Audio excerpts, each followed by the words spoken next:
अथ पंचदशोऽध्यायः। श्रीभगवानुवाच ऊर्ध्वमूलमधःशाखाम् अश्वत्थं प्राहुरव्ययं छन्दांस्यस्य पर्णानि यस्य वेद स वेदवित् अधश्चोत्थं पशुतस्य शाखा गुणप्रबुद्धा विषयपवारा अधश्च मूलान्यनुसन्ततानि कर्मावन्दिनि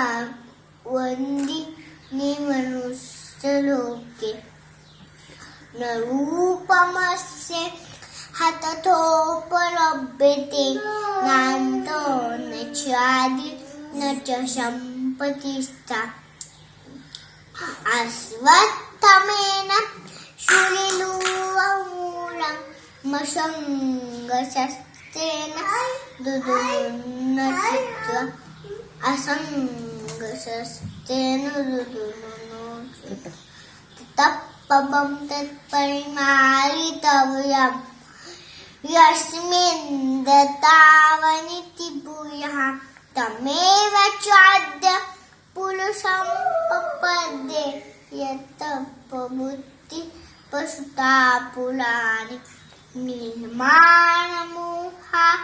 जितसंगदोषा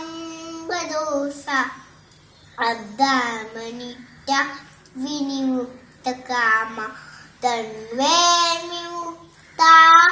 सुखदुःखसंगे गच्छन्तमूला पदमं यतत् न तद्भाषयेते शूरो न तत्साङ्ख्यो न पावका यद्वज्ञानिवर्तन्ते तद्धा परमं मम।